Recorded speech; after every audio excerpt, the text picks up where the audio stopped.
नमस्कार दोस्तों, स्वागत है आपका अपने चैनल निक ऑडियंस में। और आज हमारे सामने है एक इलेक्ट्रिक स्कूटर जिसके लिए आपको कोई भी ड्राइविंग लाइसेंस की ज़रूरत नहीं है। इसका आपको कोई भी पोल्यूशन बनवाना नहीं पड़ता है, ना ही इसका कोई चालान कटेगा, क्योंकि इसमें आपको नंबर प्लेट की भी कोई ज़रूरत नहीं पड़ती है। मीन्स ये है कि कंपनी की तरफ से आपको कोई भी नंबर लेने की ज़रूरत नहीं है। बिना नंबर के आप इसे रन कर सकते हैं, बिना ड्राइविंग लाइसेंस के, क्योंकि इसकी स्पीड लिमिट थोड़ी सी कम है, लेकिन आपको अच्छी खासी स्पीड मिल जाती है और बहुत ही अफोर्डेबल प्राइस में आपको ये स्कूटर मिल जाता है। तो हमने इसे बाय किया था आपसे करीब एक हफ्ते पहले। एक हफ्ते से हम इसे चला रहे हैं और इसकी परफॉर्मेंस को देख रहे हैं, क्या कुछ इसकी रेंज मिलती है, सभी चीज़ों के बारे में बात करेंगे। आपको अगर ये पसंद आता है तो उसके लिए हम आपको नंबर भी देंगे, जहाँ से आप इसकी टेस्ट राइड ले सकते हैं या फिर इसे आप अपना बना सकते हैं, बुक कर सकते हैं। तो सबसे पहले शुरुआत करते हैं की से। कुछ इस तरीके की आपको की देखने के लिए मिलेगी। यहाँ पर आपको सिंपल की नहीं मिलती है, वेव की दी जाती है। इसी के साथ इसमें स्कूटर में आपको सेंट्रल लॉकिंग भी देखने के लिए मिलती है, जिससे आप इसे लॉक कर सकते हैं, अनलॉक कर सकते हैं। और इसी के साथ में आप अगर इसका मीटर भी ऑन करना चाहते हैं, ड्राइविंग मोड में लगाना चाहते हैं, तो वो भी इस बटन से आप लगा सकते हैं। इसकी लोकेशन देखना चाहते हैं तो उसके लिए आपको ये स्विच मिलता है। तो इसमें आपको 4 स्विच मिलते हैं। अगर आप इसे अनलॉक करते हैं तो कुछ इस तरीके की साउंड करता है ये। तो ये कुछ है। अब चलते हैं एक बार स्कूटर की तरफ और शुरुआत करते हैं फ्रंट से। सबसे पहले मैं की को प्लेस कर देता हूँ उसकी जगह पर, जो कि दी गई है इस साइड।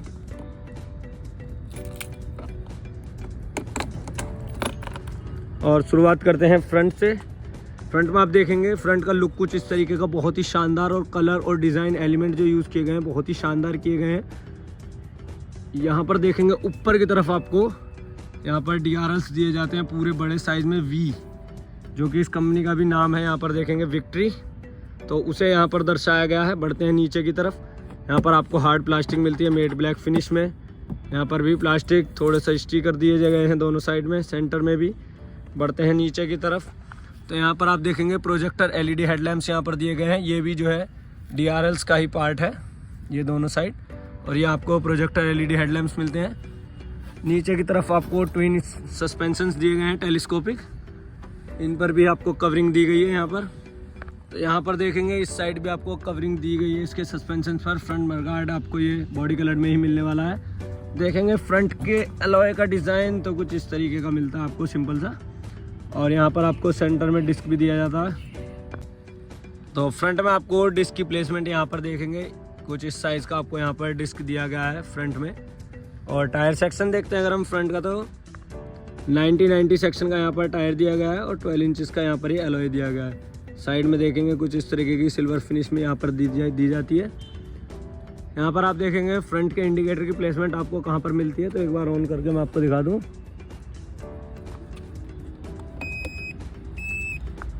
तो इंडिकेटर की प्लेसमेंट आपको DRLs के बिल्कुल नीचे ही दी गई है कुछ इस तरीके से। ये भी आपको LED में मिलते हैं।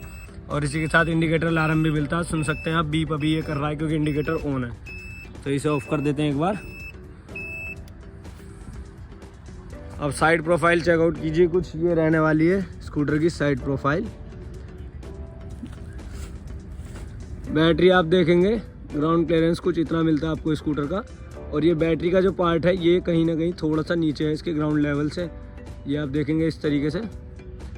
लेकिन इतना भी नीचे नहीं है, काफ़ी अच्छा खासा ग्राउंड क्लियरेंस है। अगर आप बाइक से कंपेयर करते हैं तो उससे ज़्यादा ही आपको इसमें देखने के लिए मिल जाता है। साइड में देखेंगे क्या कुछ है, तो ऐसा कुछ भी साइड में नहीं मिलता है। यहाँ पर विक्ट्री जो इसका नाम है स्कूटर का, उसकी यहाँ पर स्टिकर दिए गए हैं, थोड़े से डिज़ाइन एलिमेंट यूज़ किए गए हैं। इसी तरीके से यहाँ भी आप देखेंगे विक्ट्री के स्टिकर दिए गए हैं। साइड में और कुछ आपको ऐसा नहीं मिलता है। रिफ्लेक्टर यहाँ पर दिया गया है। रियर में आपको ड्यूअल स्प्रिंग सस्पेंशंस दिए गए हैं, जो कि दोनों साइड आपको मिलते हैं। एक छोटे साइज़ का मडगार्ड यहाँ पर दिया गया है।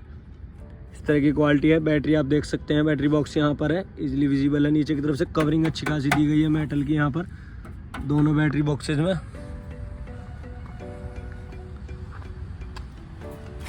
बाकी देखते हैं रियर टायर सेक्शन, तो यहाँ पर भी आपको सेम टायर सेक्शन मिलता है। 90 और 12 इंचज़ का यहाँ पर भी आपको अलॉय दिया गया है।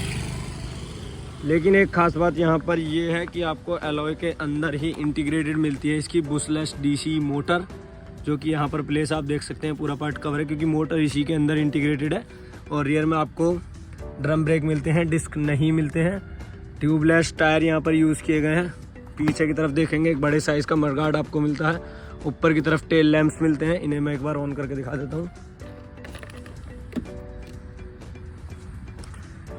तो कुछ इस तरीके का लुक है।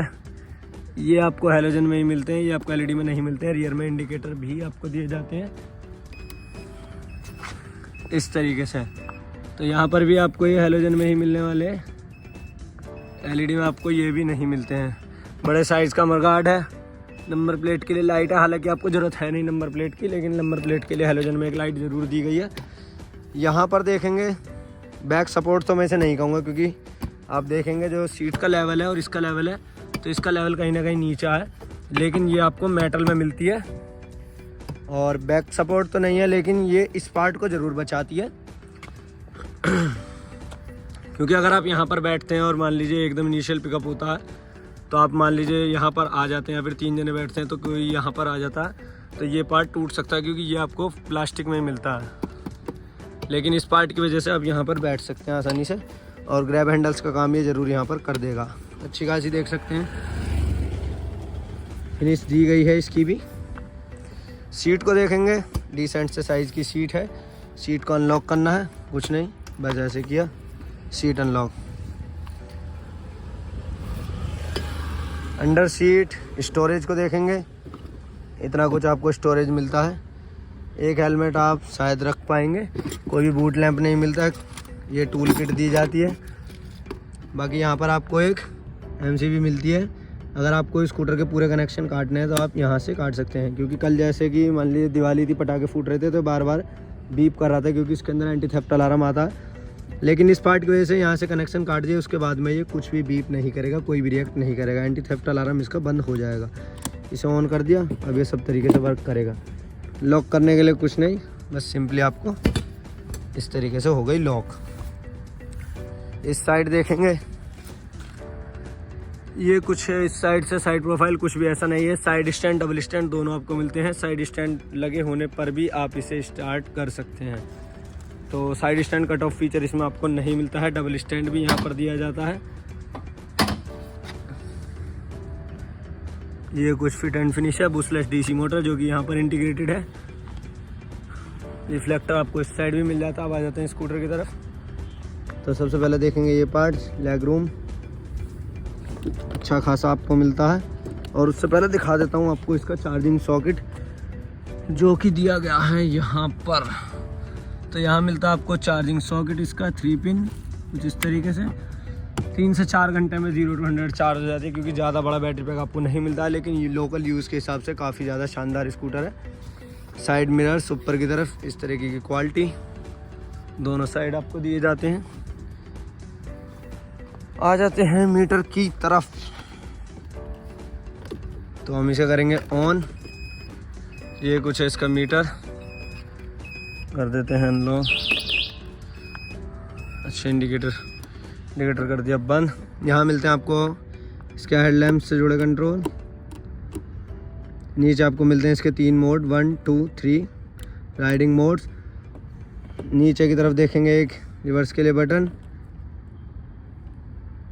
और एक इसे ड्राइविंग मोड में लगाने के लिए स्विच यहाँ पर दिया गया है। इस साइड लो बीम और हाई बीम के लिए स्विच, नीचे इंडिकेटर के लिए, नीचे हॉर्न, सिंगल हॉर्न आपको यहाँ पर दिया जाता है इस तरीके से। हज़ार्ड के लिए स्विच, एनिमेशन कुछ इस तरीके से शो करता है मीटर में जब आप ऑन कर देते हैं इसके हज़ार्ड को, बंद कर देते हैं। ये रिवर्स के लिए यहाँ पर भी आपको एक स्विच मिलता है, इसे प्रेस करके थ्रोटल देंगे तो स्कूटर रिवर्स में भी जाएगा। तो फॉरवर्ड और रिवर्स दोनों के लिए आपको स्विच यहाँ पर दिए जाते हैं। मीटर में देखेंगे तो ऐसा कुछ खास नहीं है मीटर में, हालांकि डिजिटल मीटर मिलता है आपको। डिजिटल स्पीड शो करता है, किलोमीटर कितने चल गई है, ट्रिप शो करता है। बाकी आपको बैटरी दिखा देता है, जो कि सेल में दर्शाता है, परसेंटेज में नहीं दर्शाता है। जितनी कम होती जाएगी उस तरीके से सेल डाउन होते जाएंगे। ये कुछ मिलता है आपको यहाँ पर। एक हुक भी दिया गया है जिस तरीके की फिनिश में। पॉकेट टाइप स्पेस यहाँ पर दिया गया है। USB पोर्ट भी आपको एक यहाँ पर मिलता है अपने डिवाइस को किसी भी चार्ज करने के लिए। लेग रूम अच्छा खासा। यहाँ पर देखेंगे की लगाने की जगह पर भी क्रोम का इस्तेमाल किया गया है। तो अब चेकआउट कर लेते हैं एक बार इसकी स्पीड को। सबसे पहले शिफ्ट करता हूँ मैं इसे फर्स्ट मोड में, और यहाँ पर देखेंगे तो 25। अब मैं आपको एक चीज़ दिखाता हूँ, सेकंड में जाएंगे तो भी ये 25 ही जाएगी। थर्ड में जाएंगे तो भी ये 25 ही जाएगी, लेकिन स्पीड आप देखेंगे हर बार इंक्रीज हो रही है। यहाँ पर मैं आपको दिखाता हूँ, जैसे कि अभी मैंने इसे शिफ्ट किया 1 में, उसके बाद में मैं थ्रोटल देता हूँ तो ये कुछ है। अब मैं इसे सेकंड में शिफ्ट करता हूँ तो देखिए स्पीड डेफिनेटली बढ़ी है। थर्ड में शिफ्ट करता हूँ, ये देख सकते हैं स्पीड डेफिनेटली बढ़ जाती है हर मोड में, लेकिन मीटर में शो नहीं करता। उसका एक रीज़न है, उसका रीज़न ये है कि इसमें आपको कोई भी ड्राइविंग लाइसेंस नहीं चाहिए, नंबर प्लेट का कोई भी लफड़ा नहीं है, आरटीओ का कोई भी लफड़ा नहीं है और चालान का भी कोई भी लफड़ा नहीं है। तो उसी के लिए यहाँ पर दी गई है स्पीड सिर्फ आपको 25 शो करती है, जिस वजह से इन सब चीज़ों से बच जाती है। अगर यहाँ पर ये वैसे इसमें टॉप स्पीड आपको मिलती है 50 से 55 किलोमीटर पर आवर की, लेकिन अगर ये उस स्पीड को यहाँ मीटर में शो कर देते तो फिर इन्हें फिर अपने स्कूटर पर नंबर प्लेट भी लगवानी पड़ती, इसका आरटीओ से रजिस्ट्रेशन भी होता, इसका चालान भी कटता, इसका इंश्योरेंस भी बनता। लेकिन इस कंपनी ने काफ़ी ज़्यादा चालाकी दिखाई है कि इन्होंने स्पीड तो स्कूटर में ज़्यादा दी है, लेकिन मीटर में आप देखेंगे ये 25 से ऊपर शो ही नहीं करता। इसकी लास्ट रीडिंग है सिर्फ 25, तो 25 किलोमीटर पर आवर से ये शो ही नहीं करेगा। लेकिन अगर आप इसे सड़क पर लेकर चलते हैं और किसी बाइक से कंपेयर करेंगे तो अगर आप देखेंगे बाइक को आप 50 चलाते हैं ना तो ये उससे भी आगे निकल जाएगा। तो ये काफ़ी अच्छी चीज़ है, इसी वजह से इसकी प्राइस भी आपको काफ़ी कम देखने के लिए मिलती है। अगर आप इसे ऑन रोड प्राइस देखते हैं, सबसे पहले एक्स शोरूम की बात कर लेते हैं, तो इसकी एक्स शोरूम प्राइस आपको पड़ती है करीब 60,000 के अप्रोक्स आपको पड़ती है इसकी एक्स शोरूम प्राइस। और ऑन रोड की बात करूँ तो ऑन रोड प्राइस इसमें कोई आरटीओ कोई इंश्योरेंस नहीं लगता है, तो फिर ऑन रोड प्राइस भी इसकी ज़्यादा ऊपर नहीं जाती है, तो 62-63,000 तक आपको ये ऑन रोड भी मिल जाएगा। करें एक बार इसकी रेंज के बारे में, तो सिंगल चार्ज में अभी हमें ये जो रेंज निकाल करके दे रहा है 70 से 80 किलोमीटर की ये रेंज निकाल के दे रहा है सिंगल चार्ज में। एक बार चार्ज करने पर ये 70 से 80 किलोमीटर ईजिली हम इसे चला लेते हैं। एक हफ्ते से हम इसे इस्तेमाल कर रहे हैं, बाकी जो भी इसकी आगे परफॉर्मेंस रहेगी वो भी हम आपको वीडियो के थ्रू ज़रूर बता देंगे, तो हमारे साथ ज़रूर बने रहें। बैटरी पैक जो इसके अंदर इस्तेमाल किया गया है वो करीब 2.8 किलोवाट आवर का बैटरी पैक इसमें इस्तेमाल किया गया है। तो आपको बैटरी पैक भी अच्छा खासा मिल जाता है। दो आपको ऑप्शन मिलते हैं, अगर आप इसमें चाहें तो लिथियम फेरोफॉस्फेट बैटरी पैक भी ले सकते हैं या फिर लीड एसिड बैटरी पैक भी ले लेते हैं। अगर आप लिथियम फेरोफॉस्फेट बैटरी पैक लेते हैं तो उसमें आपको रेंज थोड़ी सी और ज़्यादा मिल जाती है, जैसे कि 100 किलोमीटर की मिल जाती है आपको सिंगल चार्ज में, लेकिन ये लीड एसिड वाला है तो इसमें आपको 70 से 80 किलोमीटर की ही मिलती है सिर्फ।